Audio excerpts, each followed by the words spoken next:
Bom, no exemplo passado, nesse exemplo 23, nós vimos um extenso exemplo com decorators, né, função decorators no Python, e como a gente implementa isso e tem as vantagens de decorar funções e melhorar, na verdade, a qualidade dos dados de entrada.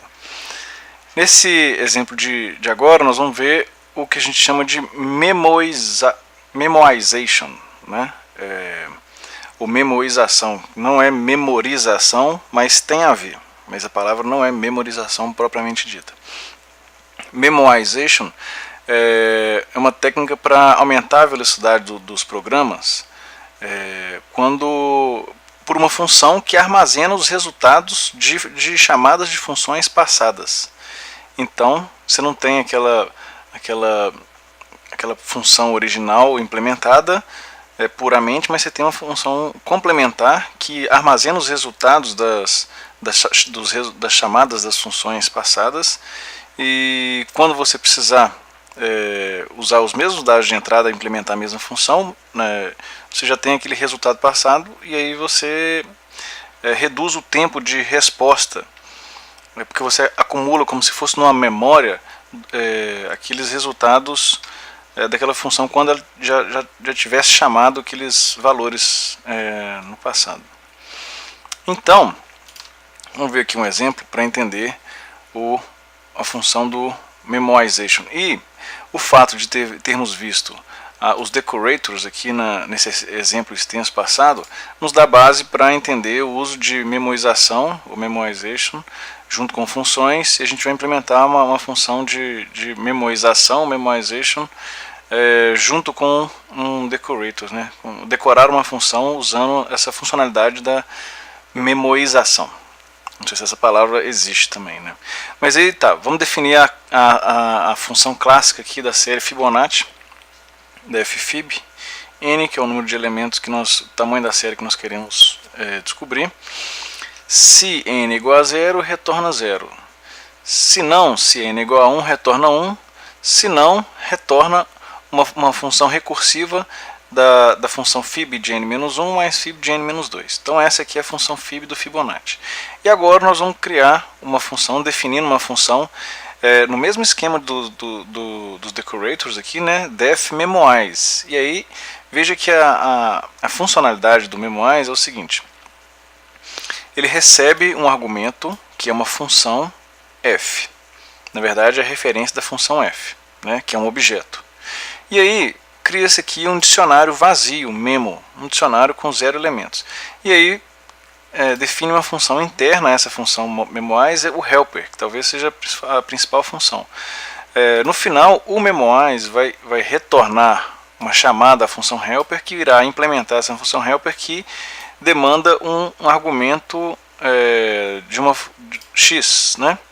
E esse x aqui, ele avalia. Se esse x não está nessa lista que eu estou criando, né, que na verdade esse dicionário, então adicione o resultado dessa função x, f de x, dentro dessa lista, desse dicionário. E aí eu quero armazenar isso aqui, porque se por acaso esse x for chamado outra vez e ele já estiver aqui dentro dessa lista, eu não vou implementar a função tudo de novo. Então tem um desenho esquemático aqui.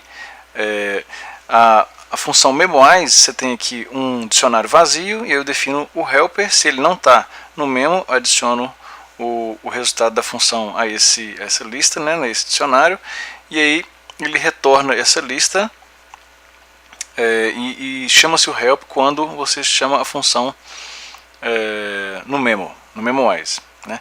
No caso da função fib, você tem essa função aqui que nós já vimos. O que acontece quando nós chamamos a função Fibonacci usando como se fosse um decorador memoize, né? Porque dentro do decorador, antes de chamar a função, eu faço algumas implementações antes. Eu chamo essa função fib original, memoize fib, um decorador da função fib.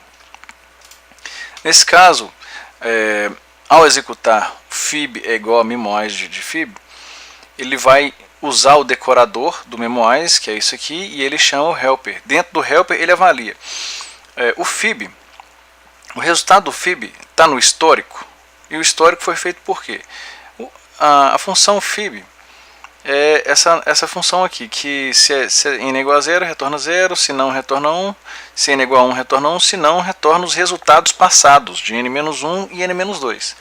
Se ele não está aqui, se ele não está aqui, ele vai adicionando a esse dicionário aqui os resultados.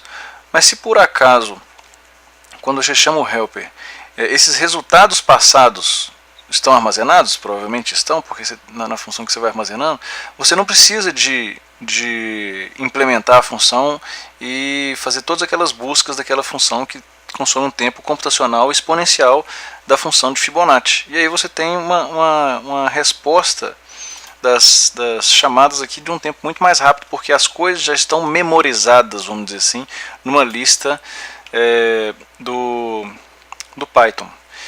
Então é isso que a gente faz. Então aqui implementando um fib.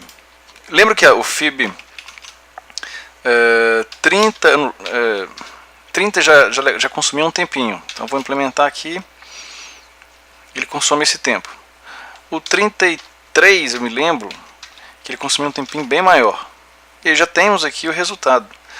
40, praticamente impossível de implementar no exemplo passado, quando a gente falava da série de Fibonacci. Por quê? Porque ele fazia diversas consultas e o tempo era exponencial. Era praticamente impossível. Pronto, nós já temos aqui o resultado, porque tudo já está armazenado nesse dicionário por chamadas anteriores. Então, agiliza muito mais e melhora o tempo computacional dessas funções. E aí, então a gente teria, teoricamente, que para cada função, tendo essa função memoize, para chamar as funções, a gente deveria usar func1, memoize, func1, func2, memoize, func2, func3, etc. Né? Pelo Python, pela forma do Python, né, a gente pode implementar isso de forma muito mais ágil, porque nós temos uma palavra-chave, e aí a gente define a função memoize da função f, o mem é um dicionário vazio, e aí ele retorna o resultado do dicionário, o resultado da chave daquele elemento do dicionário na função helper, e o memoize retorna a função helper. Então na série Fibonacci é isso que a gente usa a função Fibonacci com o decorador memoize aqui. E aí a gente pode chamar tranquilamente essa função, que ela implementa o resultado aqui com todas as funcionalidades dos dados armazenados ali, como se fosse uma memória no computador, de chamadas de funções passadas. A gente pode encapsular esses resultados em uma classe para ser chamada de memoization, né? Como a gente pode usar o dicionário, nós não podemos usar argumentos mutáveis, então os argumentos precisam ser imutáveis. Então vamos implementar aqui esse último exemplo desse exemplo 26. Veja aqui, classe memoize com M maiúsculo aqui, né? Não é diferente do anterior. E aí a função init recebe um self, que é o próprio objeto a ser criado a partir da classe memoize, e uma função fn. O self.fn recebe um link da função fn, que o link não seria uma referência ao objeto função fn, pelo argumento fn, e a chamada da função define o objeto self, um número arbitrário de argumentos, né? Veja aqui que nós temos aqui uma forma de receber o número arbitrário para qualquer função que for ser memoizada, sei lá, né?